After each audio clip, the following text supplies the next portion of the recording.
O livro de Ectes capítulo 21. E quando aconteceu de termos saído deles, e navegado, percorremos diretamente, e viemos a Cós, e o dia seguinte a Rodes, e dali a Pátara. E tendo achado um navio que passava para a Fenícia, nós embarcamos nele, e partimos. E tendo Chipre à vista, e deixando-a à esquerda, navegamos para a Síria, e viemos a Tiro, porque o navio tinha de deixar ali sua carga.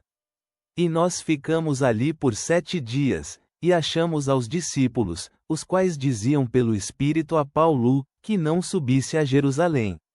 E tendo passado ali aqueles dias, nós saímos e seguimos nosso caminho, acompanhando-nos todos com suas mulheres e filhos até fora da cidade, e postos de joelhos na praia, oramos. E saudando-nos uns aos outros, subimos ao navio, e eles voltaram para as casas deles. E nós, acabada a navegação de Tiro, chegamos a Ptolemaida, e tendo saudado aos irmãos, ficamos com eles por um dia. E o dia seguinte, Paulo e nós que estávamos com ele, saindo dali, viemos a Cesareia, e entrando na casa de Filipe, o evangelista, que era um dos 7, nós ficamos com ele. E este tinha 4 filhas, que profetizavam. E ficando nós ali por muitos dias, desceu da Judéia um profeta, de nome Ágabo. E ele, tendo vindo a nós, e tomando a cinta de Paulo, e atando-se os pés e as mãos, disse: Isto diz o Espírito Santo. Assim os judeus em Jerusalém atarão ao homem a quem pertence esta cinta, e o entregarão nas mãos dos gentios. E nós, tendo ouvido isto, rogamos a ele, tanto nós como os que eram daquele lugar, que ele não subisse a Jerusalém. Mas Paulo respondeu: O que vós estáis fazendo, ao chorarem e afligirem o meu coração?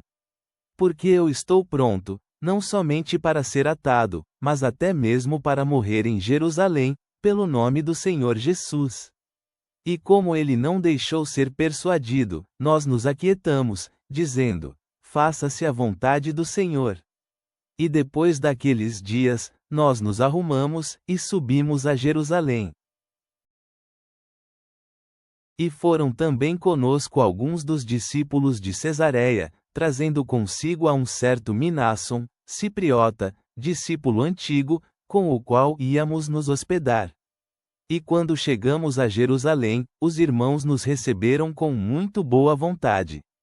E o dia seguinte, Paulo entrou conosco à casa de Tiago, e todos os anciãos vieram ali.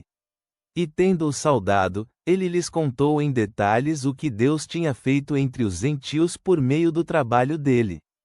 E eles, ao ouvirem, glorificaram ao Senhor, e lhe disseram: Tu vês, irmão, quantos milhares de judeus há que creem, e todos são zelosos da lei.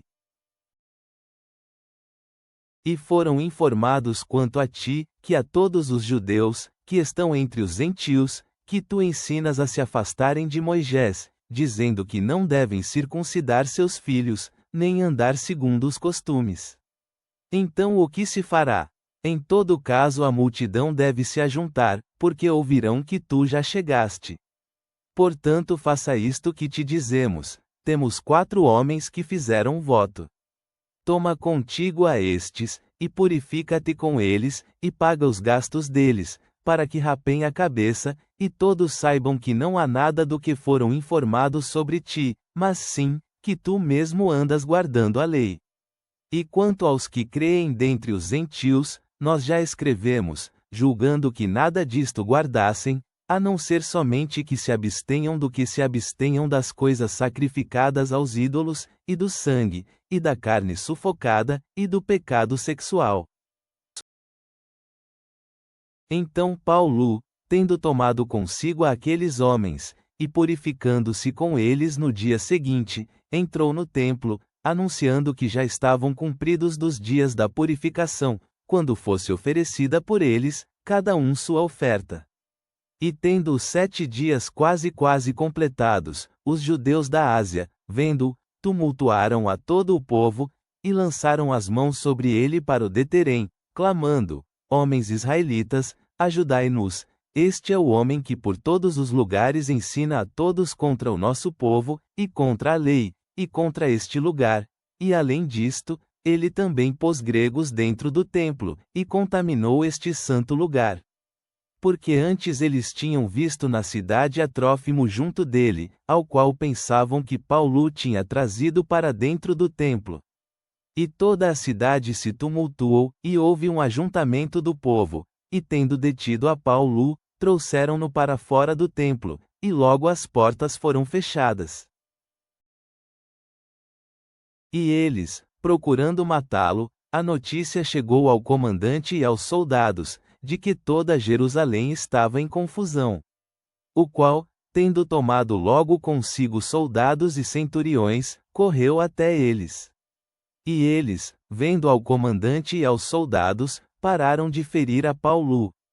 Então o comandante, tendo se aproximado, prendeu-o, e mandou que ele fosse atado em 2 correntes, e perguntou quem ele era, e o que ele tinha feito. E na multidão clamavam uns de uma maneira, e outros de outra maneira, mas como ele não podia saber com certeza por causa do tumulto, ele mandou que o levassem para a área fortificada. E ele, tendo chegado às escadas, aconteceu que ele foi carregado pelos soldados, por causa da violência da multidão. Porque a multidão do povo o seguia, gritando: Tragam-no para fora. E Paulo, estando perto de entrar na área fortificada, disse ao comandante: É permitido a mim te falar alguma coisa? E ele disse: Tu sabes grego? Por acaso não és tu aquele egípcio, que antes destes dias tinha levantando uma rebelião, e levou ao deserto 4.000 homens assassinos? Mas Paulo lhe disse: Na verdade eu sou um homem judeu de Tarso, cidade não pouca importância da Cilícia, mas eu te rogo para que tu me permitas falar ao povo. E tendo-lhe permitido, Paulo pôs-se de pé nas escadas, acenou com a mão ao povo, e tendo havido grande silêncio, falou-lhes em língua hebraica, dizendo: Pai Celestial, viemos diante de ti com corações abertos à tua orientação, assim como Paulo seguiu teu chamado, apesar dos desafios que o aguardavam. Concede-nos a coragem para permanecermos firmes em nossa fé, mesmo diante de adversidades ou incompreensões. Ajuda-nos a acolher a unidade do Espírito em nossa comunidade, demonstrando amor e apoio uns aos outros, como Paulo fez. Enche-nos da compaixão de Cristo. Amém.